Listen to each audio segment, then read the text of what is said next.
for today's UFC. Good day and welcome to the UFC conference call. Today's conference is being recorded. At this time, I'd like to turn the conference over to Mr. Dave Schaller. Please go ahead, sir.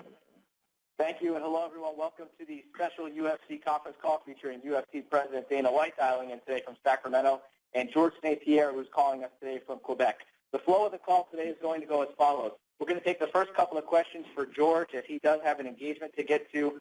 So when we prioritize the questions, those questions will need to be for George. George will hang on the line for about 15 minutes, and when he's done, questions can then be directed at Dana. So at this time, we're going to go ahead and open it up for questions. Again, these questions should be for George, but before we do that, I'm going to turn it over to George so that he can make an opening statement. George, welcome to the call. Thank you.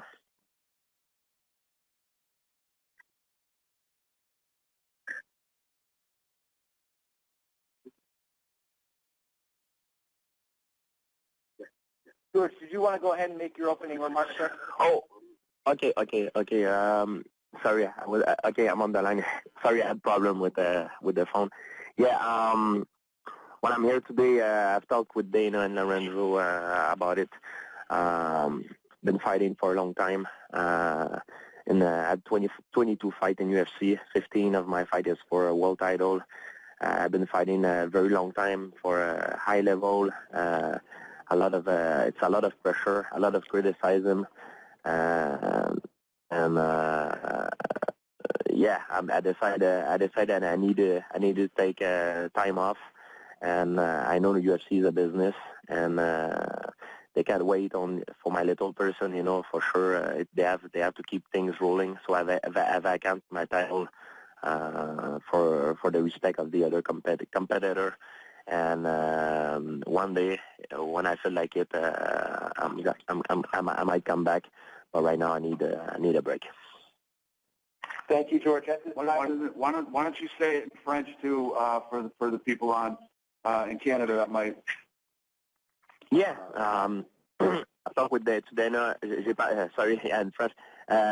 J'ai parlé à Dana et Lorenzo. De ça, de prendre ma décision.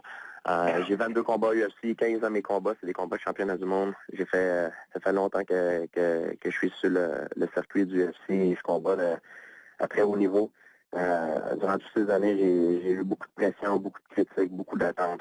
Et maintenant, il est temps pour moi que je prenne une pause parce que justement, c'est pour garder ma santé mentale, si on veut. Et j'ai pas eu une vie normale durant tout ce temps-là. Et pour moi, c'est le temps de vivre un peu ma vie normale et de mettre des choses en place. Et je mets mon titre vacant pour le respect des autres compétiteurs. Et parce que l'UFC, c'est une business et ils doivent continuer à rouler. Alors, c'est important pour moi que je respecte ça. Donc, un jour, quand ça va me tenter, si ça me tente de revenir, je reviendrai. Au lieu d'avoir un sticker, un collant rouge sur mes gants, j'aurai un collant bleu et je serai le challenger. Thank you, George. At this time, we're going to go ahead and get started. Again, it's star one for questions, and we'll kick things off with Kevin Iole from Yahoo Sports. Hi, George. Can you tell me how long that you've been mulling this decision? Was it before UFC 167, or did the events of 167 precipitate this? No, it happened before. The problem is people don't understand is the situation that I am at. It's a lot of pressure. It's like every fight I'm carrying weight on my shoulder, and every fight, it's like you add weight on your shoulder. Every fight you had weight, and at one point it becomes so heavy that I have a hard time carrying it myself. So for me, right now, in order to keep my mental equilibrium, physically I'm 100%. I feel I'm still young and everything. I'm on top of the world, I feel, but it's mentally. I just feel like I cannot go to another training camp right now, and I don't know when I will be able to. So I don't want to make people wait for the respect of the UFC. So it's important for me. I respect that. They made me where I am right now in the sport.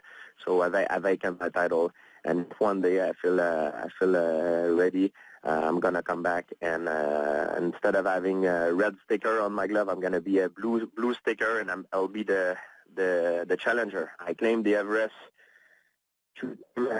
three times before when I lost to you, to Sarah, and after my injury. And if I have to do it a fourth time, believe me, I feel like I'm going to do it.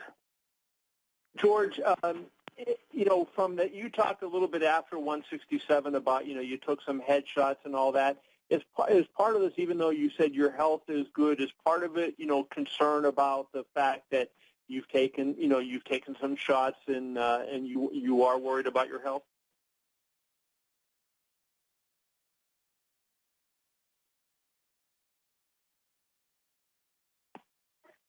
George, are you still on the line? Actually, his line just disconnected. Great. Okay, we'll work to get him reconnected. Kevin, we'll obviously come back to that question if we can get him back on the line. Can I ask Dana a question while we wait to get him back? What's your question? Just your reaction, Dana, to George's announcement and what you think you will do with the title now that obviously George won't be defending it. Yeah, I agree with George 100%. Listen, he sat down, talked to us, and said, I have a lot of personal issues I'm dealing with right now, and I can't even imagine going into another training camp. It'll drive me crazy and all these things. So I agree with him 100%. If you are not, this isn't baseball or some sport where you go out and this is fighting, man. If you have to be 100% mental, physical, emotional. If you're not, you should sit out on the sidelines and wait until you get your stuff cleared up. And I think it's the right move. And what do you have any idea what you do with the title now? I do. Hello? There we go. There's George. Hey, sorry guys, my phone cut. I'm sorry. George, go ahead. I'll ask questions, Kevin. Yeah, I'll ask this last question and let somebody else get on. I was wondering, I know you said that there are issues, your health is good, but did your announcement today have anything to do with your concern about the abuse you've taken, in your career? The what? The what you said? The physical, damage that you've sustained throughout your career. Oh no! I'm 100%. I never feel better physically. Like I said, it's only mentally. Like I said, it's a lot of pressure, and for me, in order to keep my mental equilibrium, like it's more emotionally. I need this. I'm gonna take a break. I need this. I need to put stuff I need to have a normal life for a bit, and that's it. I'll feel better and come back stronger. Thank you so much, George. Congratulations. Good luck. Thank you. And we'll now move to Ariel Helwani. Hey, George, thank you for the time. Do you know what you're going to do with your life now that you're not an active fighter anymore? Yes, I'm gonna keep training, keep improving, getting better. A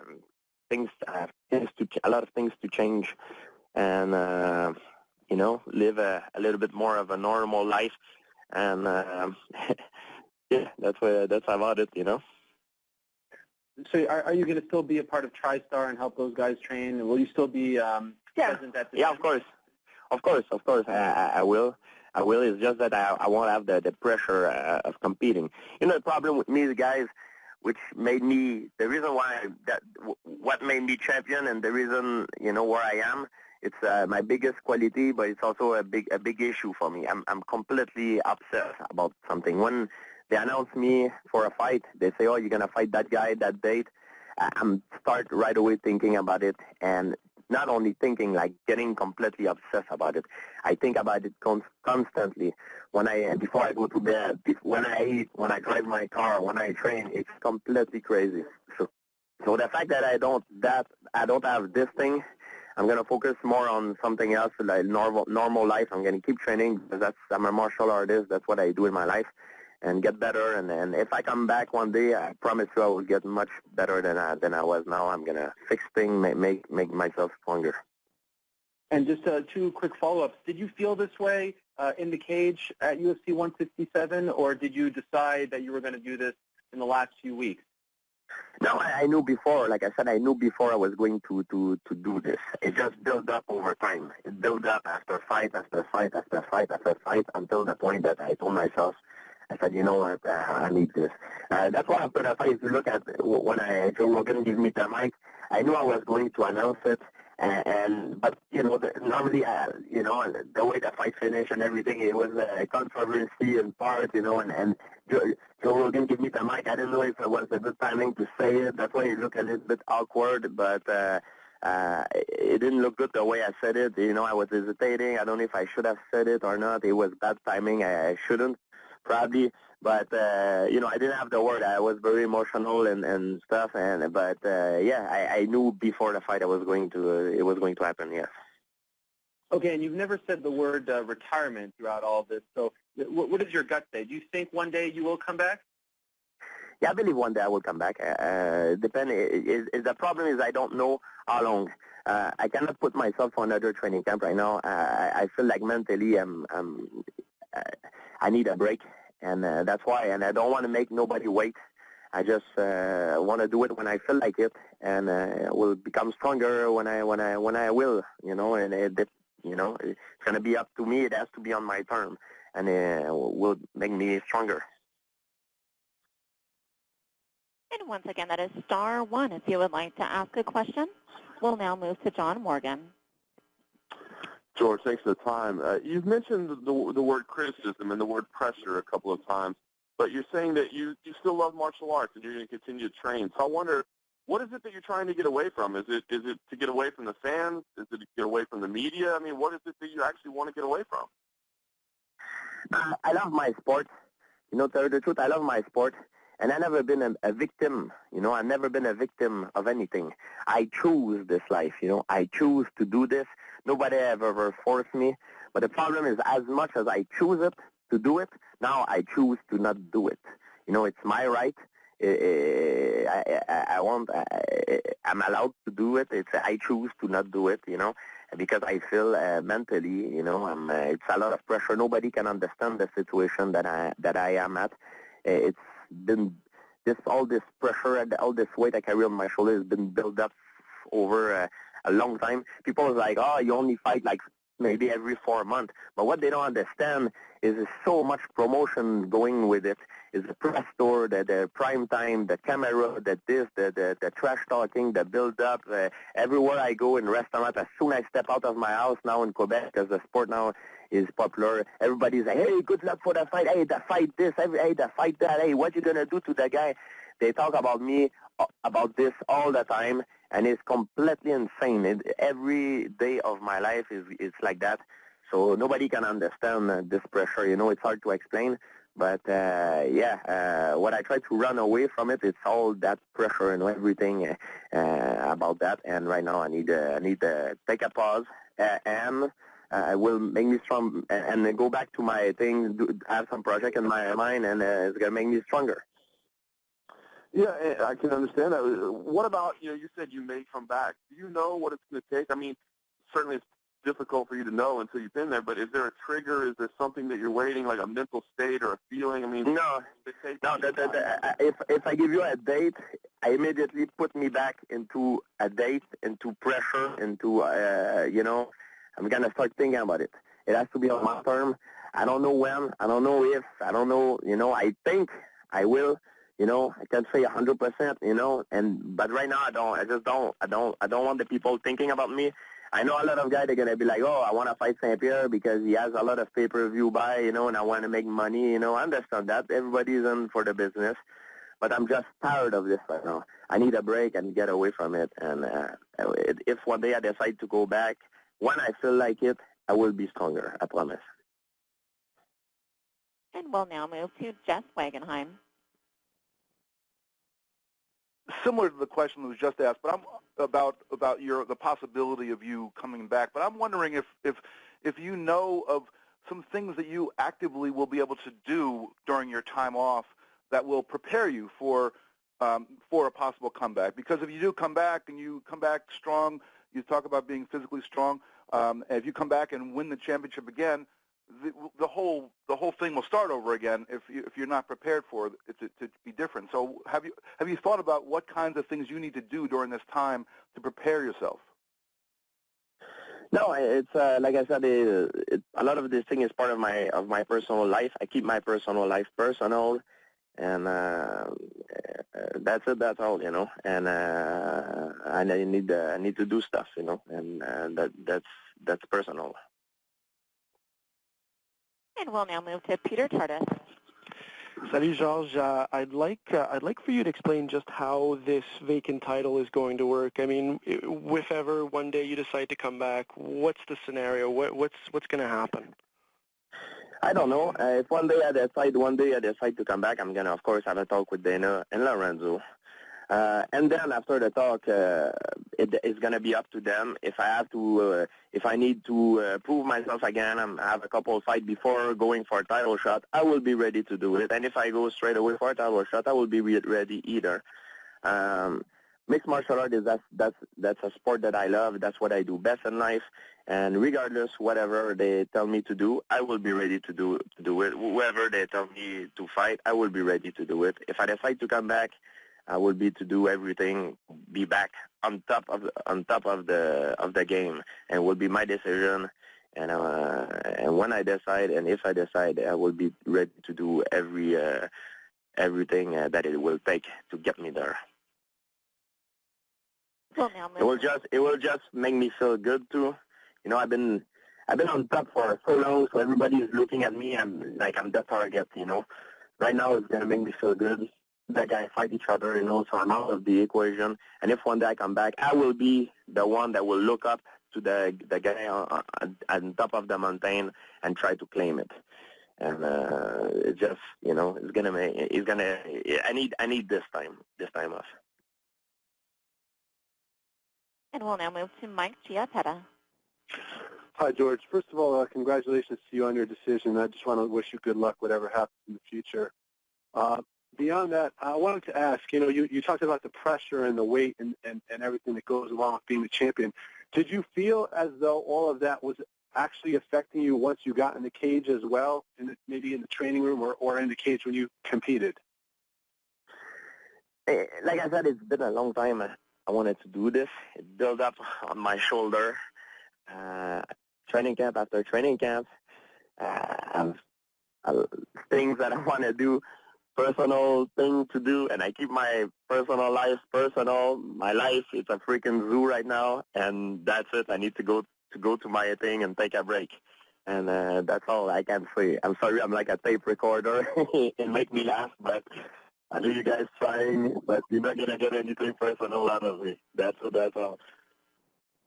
All right, guys, I'm going to jump in here. We're going to take our last question for George St. Pierre from Dave Siebert from Post Media News. Go ahead, Dave. We got time for one question. Yeah, thanks, Dave. Thanks, George. If you don't come back, and if this is it, are you content with the legacy that you leave in cage in terms of your records you've set, and as a draw for the company? Are you content with what you leave? I'm content. It's a lot of things I wanted to do. I wanted to be the greatest. And also, I said before, when I wanted to do it, I wanted to do things to be remembered. You know, I wanted to do things to be remembered, to make a difference in the sport, to make the sport reach another level. I've tried to do it during my last fight. Unfortunately, it didn't work. Maybe the people were not ready for it. And unfortunately, I tried my best. I tried to do everything possible. And, but, you know, we'll see if I come back or not. I have a lot of time to think about it. We'll see. George, it's Dana. Thanks, buddy. We really appreciate it. Have a good day. You're good to go. Thank you very much. All right. All right, guys. Let me start off by saying, like I said, I think this is the right move for George St. Pierre. I mean, you can hear by listening to him, he's got a lot of issues personally that he needs to deal with, and no doubt it's the right move. So what we're going to do is March 15th, Dallas, Texas, Johnny Hendricks will fight Robbie Lawler for the vacant welterweight title. Who has the first question? Let's go ahead and go to Ron Kruk from Inside MMA. Go ahead, Ron. Thanks, Dave. Dana, I was waiting for George, but I will ask you this. That's a great way to get this title moving again. Did you have any clue, Dana, leading up to this? I mean, I spoke to him 24 hours before the fight, and he said he still loved his job. He loved the training process. Did you have any clue that this was coming? He does love his job. He does love the training process. He's got a lot of personal issues that he needs to deal with. There's things personally that he needs to deal with before he can even come close to mentally focusing on fighting again. But did he approach you before that and Lee give you any indication that he was going to drop that bomb to Joe Rogan? Well, we knew that something was going on with him. The one thing that George St. Pierre has always been, he's always been 100% professional. I couldn't say enough good things about him. It is what it is. It's not like there was any. I don't know. It's actually, at the end of the day, it's really not that big of a deal. The guy's got some things that he needs to deal with. He was classy enough to say, I'm not going to jam up the 170-pound division while I deal with these things, and I'm going to step aside and handle my stuff, and then I'll be back. Very good. Thank you. We'll now move to Kevin Iolian with Yahoo Sports. Dana, if you could comment on what you think George's legacy as a MMA fighter would be, first of all, and secondly, do you think that maybe of all his great accomplishments, doing what he's doing, there's a lot of pressure on a guy to, walk away like this when he's at the top of his game. Do you think that sets a standard for the way guys should handle their careers? Well, the guy's been here forever. You know what I mean? This isn't some guy. It's not like John Jones, a guy who just burst onto the scene, is walking away now to deal with some stuff. I mean, he's been here forever. Jordan's been here forever. He's been an absolute professional in everything that he's done, in the way that he's carried himself right up until this move here. I mean, his legacy is he's the greatest welterweight ever. And as far as working with us, there's nobody better. If I had 475 guys like George St. Pierre, my life would be a lot easier. And I don't know if maybe I misunderstood your answer or you misunderstood my second part of the question, but I'm saying, this is a good thing that he did. If you're having problems, you should walk away. And, George has always been a leader in things he's done. And I wonder if you say that this is an example to, fighters, boxers, and MMA fighters of how to handle it when you're having problems. Yeah, no, he is the gold standard in everything, and how to, you can tell. I mean, you guys can just tell by his tone of voice and the way that he's talking, and he's kind of tiptoeing around the real issue here, that he has these personal problems that he's dealing with, yet he handles everything like a professional, He really does. And I have one last question for you. At that press conference, which was one of the most amazing press conferences I had ever been to, you went out to talk to him briefly, and you came back, and I think, to characterize what you said, it seems like a big deal to him now, but it's not that big a deal in the scope of things. Did you learn anything different in addition to what you learned that night that makes you now understand his position better? No, it's just he has these. George St. Pierre is one. I mean, you can tell by the way he talks that his issues he's dealing with outside the octagon are driving him nuts. He's obsessing about them, and it's driving him crazy. So, he's at a point where he's like, I just have to deal with these things first before he said if I go into another training camp with these things on my mind, I won't be focused. It will drive me insane, and I'll have a horrible camp. Okay. Thank you, Dana. Thank you. And we'll now move to Luis LaRiviere with TVA Sports. Looks like Luis may have dropped off the line, so why don't we go ahead to Dave Meltzer from MMA Fighting. So, operator, if you can put Dave Meltzer in the queue, that'd be great.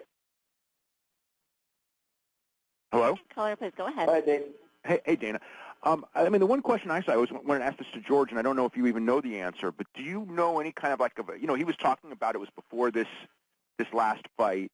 I mean, do you know of like a time frame kind of when the trigger went off with him that he needed to get out? I mean, was it Was it before the Diaz fight? Was it after the Diaz fight? Was it just in leading up to this fight? I mean, did he kind of give you any indication that?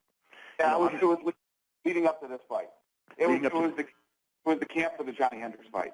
Okay, and as far as like the pick, obviously Hendricks was going to have to be in the fight, and Lawler, is obviously one of the top guys that you would consider. Was there any reason Lawler over, and I guess the only other real choice, I guess, would be Condit when I was kind of looking at prospective, scenarios. I mean, was there a... Well, not scenarios. If you look at the rankings. Yeah. If you look at the rankings, you got Condit, and then you got Lawler. Those are the top two guys. So Condit just had a shot at the title against George, and just had a shot at Johnny Hendricks. So Robbie Lawler just beat the guy that everybody wanted to see fight George St. Pierre. Not to mention the fact that there's no doubt that the Robbie Lawler-Johnny Hendricks fight is going to be an absolute gunfight. Oh, yeah. Okay, that's what I was just kind of checking out. And I'm working on something else for Carlos Condit that hopefully Condit will be on that card too. Hopefully I have this thing buttoned up Saturday or Monday. On Condit, is Matt Brown a possibility for Condit, or are you looking in a different direction? A different direction. Now that the title is vacant, I think we need to go in a different direction. Okay, and what about Nick Diaz at this point? Is there any talk of Nick Diaz, or is it the same situation it's been? As far as I know, Nick Diaz is retired. Okay, all right. All right, thanks. Okay, thanks.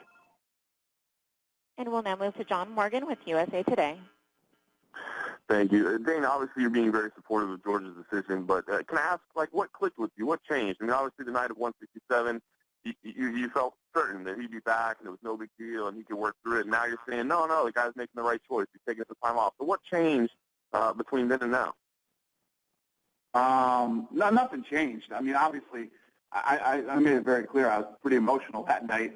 I think everybody was emotional that night. And, we sat down and talked, and it's absolutely, listen, in the history, I actually go to guys and ask them to retire when I don't think that they're right to fight. I literally go to guys and say, we should probably talk about, the next chapter of your life or what we're going to do, this or that. When a guy comes and says that he's having issues and he literally can't focus, and you can't be in this sport when that's the case. Yeah, and obviously, I mean, the show goes on regardless of the fighter, but how does this affect you? I mean, you made it very clear over the past few years that, George is the number one guy, man. He's the biggest draw. He's the biggest pay-per-view guy. How does that affect you as a businessman when that guy's gone? Same questions everybody asked me about Chuck Liddell, and Chuck Liddell was going to leave. What are you guys going to do when Chuck Liddell leaves? It's the biggest pay-per-view star you have, and yada, yada, yada, yada. Life goes on. Great. Thanks, Dan. Yep. And we'll now move to Ivan Rupp with Global.com. Hi, Dana. I want to listen your opinion about this. You talked to George. If he had lost to Hendricks, do you think his decision would be the same? That's a good question. That's a really good question. I would have to say yes. I would have to say yes that it would be the same because it has nothing to do with fighting. It's just personal stuff he's dealing with. Okay. And George wants to be the greatest of all times. In which ways this decision affects his goal? I don't think it does. I mean, how about this? How about George St. Pierre? He's already the best welterweight ever, right? Now he takes some time off. He deals with his personal problems. We have a new champion. The champion defends his title once or twice, and George St. Pierre comes back and tries to win it again. And if he's able to do that, I mean, it's just another epic moment in his career. Okay. Thank you. Thank you. And we'll now move to Richard Hunter with KRLD FM Radio Dallas. Yeah. Hi, Dana. Having been there at the UFC 167 press conference myself and just kind of recounting the events of the night, George said today essentially the same thing that he said in the cage, and then we all know the press conference that ensued after that. But, as I recall, you were upset, and then when you went back to talk to him, you came back and without giving a lot of details told us that, you felt much better about it and you thought everything was going to work out. So my question is, from that night to today, did you have any different understanding? Did you think that it was resolved to the point that George was going to fight again, or have you known? Yeah, so that night, I just said to a guy a few minutes ago, I was really emotional. And it was more, that night was more than just what George St. Pierre said. There were a lot of things. There was a lot of, how do I say this? I don't want to beat a dead horse. But, there was some battling going on with me and Nevada, I would say. You know what I mean? So there was more to it than just I blew up and went crazy because of George St. Pierre and what he said. But, no, I wouldn't say that, that night when I talked to him, and I came back to you guys and said everything is not as bad as it seems. But to him, he's going crazy. I mean, you can tell just by the way he's talking and his voice. He's got these issues that he needs to deal with, and once he deals with them, he can focus on training and being a fighter again.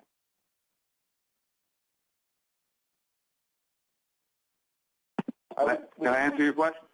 And actually, his line disconnected. So now we'll move to Gareth Davies with Telegraph in London. Hello, good evening, gentlemen. Dana, you told me a couple of weeks ago that you felt that GSP would fight again and that he would defend the belt. So when was that decision made between you, Lorenzo, and GSP? Has that come in the last few days? And have you been trying behind the scenes to persuade GSP to stay on and have a think about it for a few months and then make a decision? Has it just come about in the last few days, really? I would never tell a guy who says I'm not mentally focused and emotionally there right now to compete. And George St. Pierre will compete again. Yes, I do believe that George St. Pierre will fight again. So, you guys ask me questions that I always can't give you all the answers to. Absolutely. No, that was really actually my next question was, is your gut feeling, you know what fighters are like. They go away, they have a rest, they see someone else doing what they really want, they solve their problems and they come back. And very often fighters, certainly in boxing, come back for money in many cases. But is your gut feeling then that GSP will see what goes on in front of him for the next 10 months or a year and then will come back and fight again? Well, I've made it very clear to you guys like a zillion times, and I cannot express to you enough how bad George St. Pierre does not need money. George St. Pierre has a lot of money. And he could walk away forever if that's what he chose to do.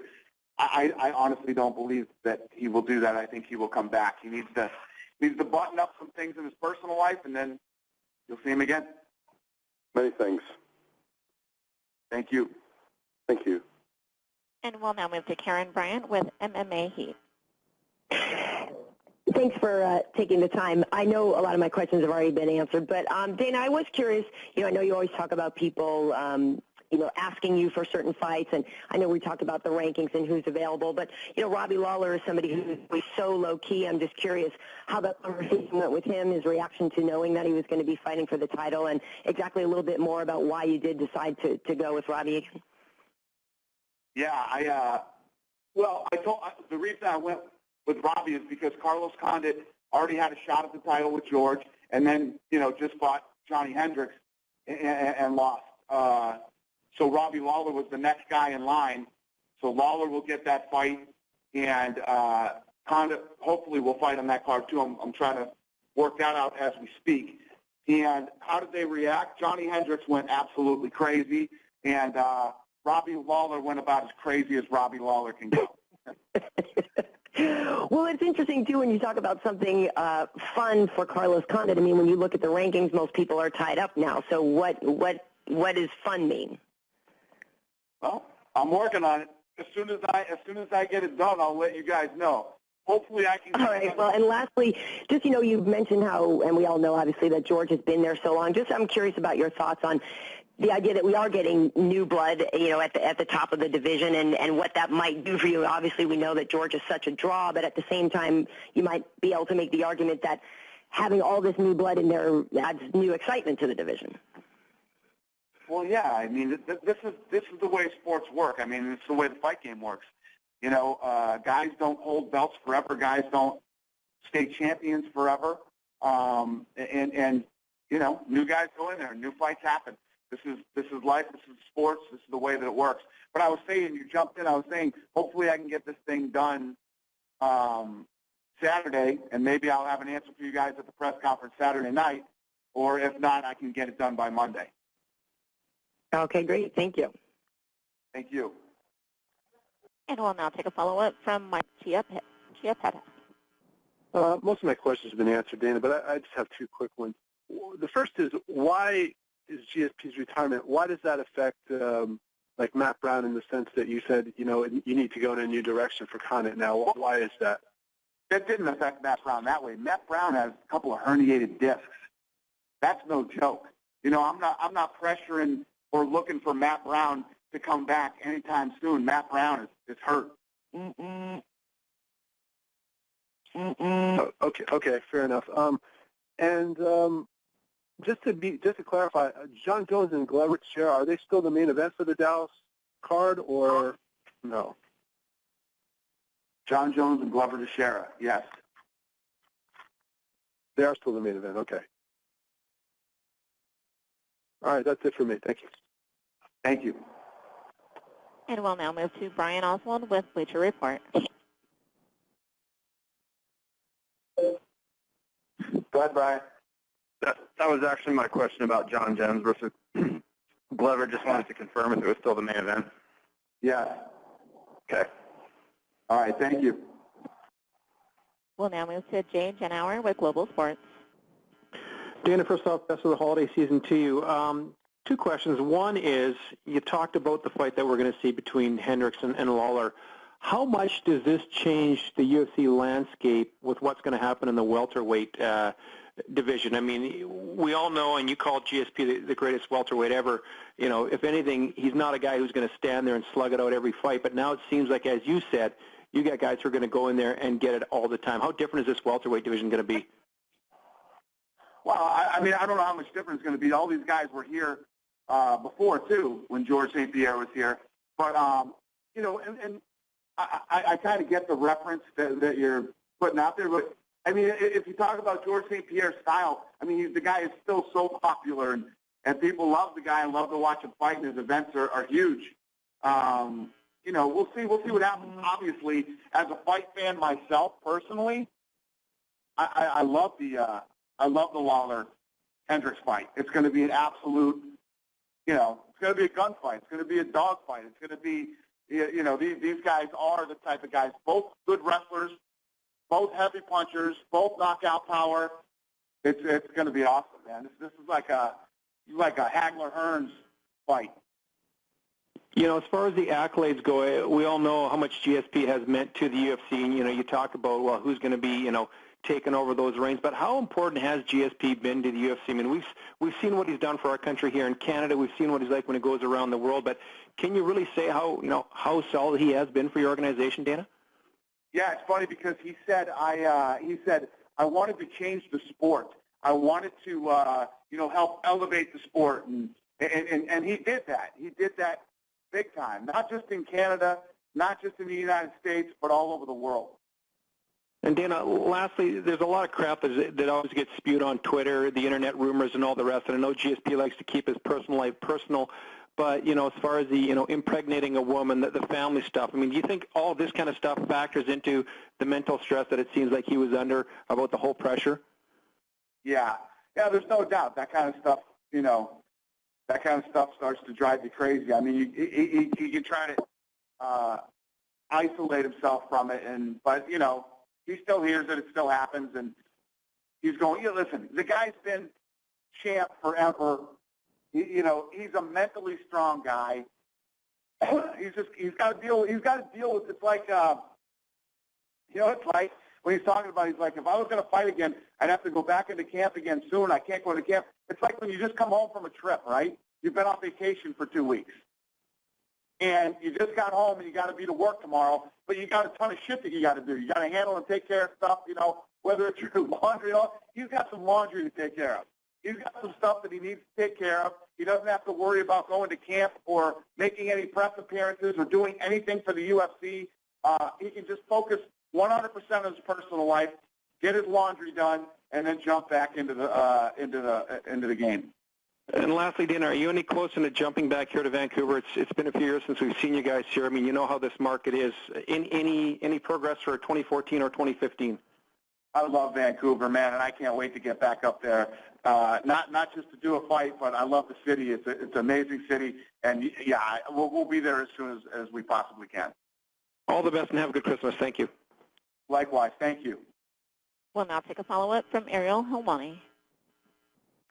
Dana, at the end, and you just referred to this in your last answer, but at the end of GSP's portion of the call, he said that, I tried to do something to change the sport, and it didn't really happen. And it sounds like that was everything that he was doing with VADA.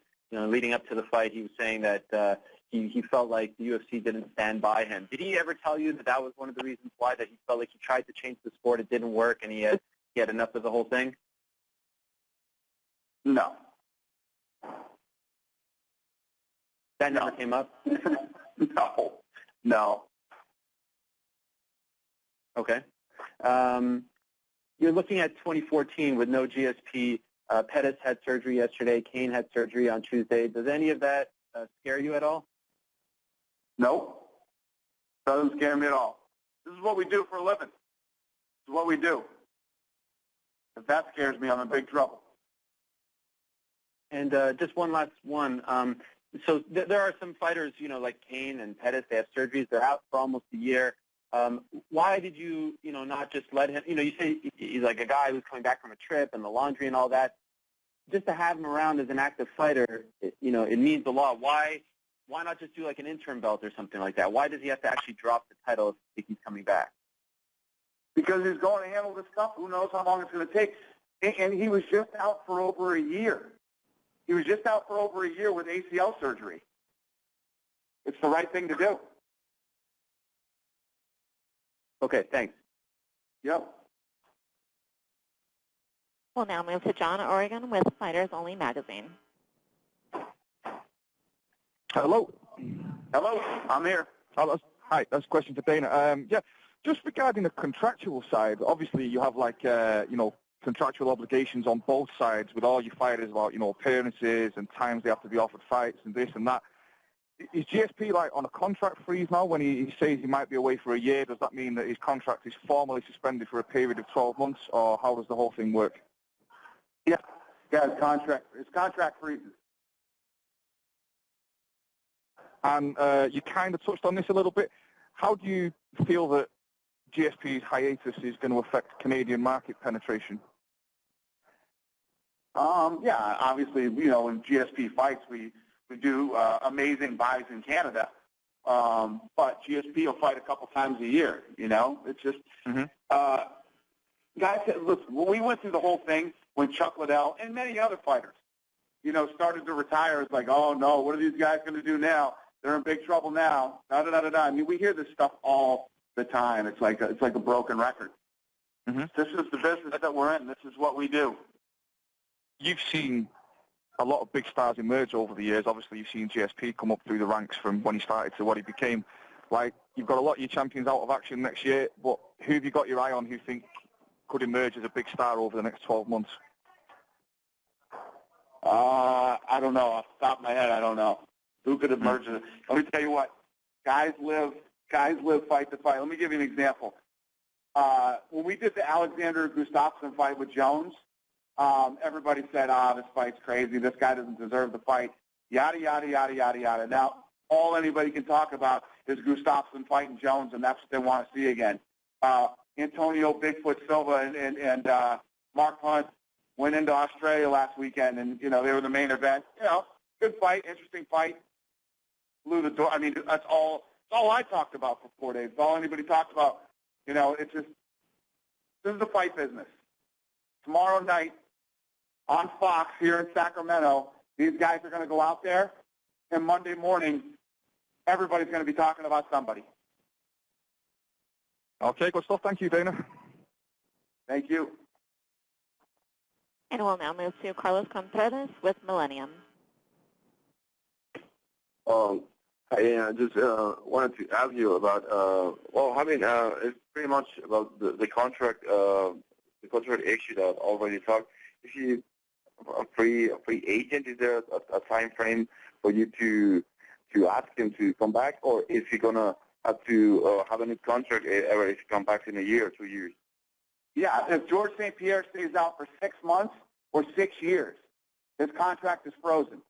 So when he comes back, his contract will start again with his first fight. Oh, thank you very much, Dan. Thank you. We'll now take a follow-up from Kevin Aioli. Hey, Dana, I just wanted to ask you very quickly, is it fair to say that George's 2 fights this year were your 2 best pay-per-view performances of 2013? I'll find out that information for you and let you know. I don't know the answer to that, but I'll find out. But I would have to say yes. I mean, it's definitely not the 2 worst. Or the two somewhere in the middle. You know what I mean? Well, Chris and Anderson specifically for you. Okay, thank you. And we'll now take a question from Dave Meltzer with MMA Fighting and Wrestling Observer. Yeah, George always would say that his goal was to be the greatest ever. And he's certainly in, when you talk about the greatest ever, he's in the conversation and right at the top of the conversation. How do you think that this may or may not affect that choice in the sense that, he retired after a long championship reign, but, Anderson Silva obviously had a very long reign, although he lost at the end of it. And I'm not asking you to choose one or the other, but how do you feel in the sense, I guess maybe I am asking you that. What do you see as far as like his goal to be the greatest of all time? Obviously, I think we'd all agree he's the greatest welterweight of all time, but greatest of all time, what are kind of your thoughts on that? Well, it's tough to tell. I mean, I think that, you know what I think of Anderson Silva, first of all. Second of all, the story isn't finished yet. I mean, the guy's going to go deal with his stuff. If he comes back and whoever the champion is, whatever happens in between, and he comes back and wins again, then defends the title a bunch of times, then retires in the streak, who knows? I think because he's walking away, it's like you put a bookmark in it, and we wait to see how this story ends. From your talk, you're kind of going, I sense that you're going with the idea that you don't know when it's going to happen, but, he's going to be back. He's going to be challenging for the championship once this mental hurdle gets through, and it's not the end of the George St. Pierre story then. Exactly. Okay, thanks.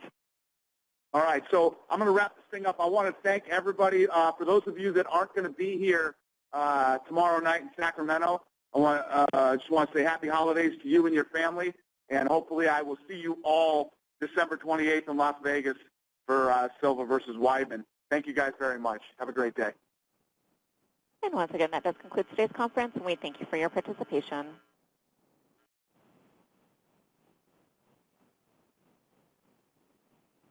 Disconnected.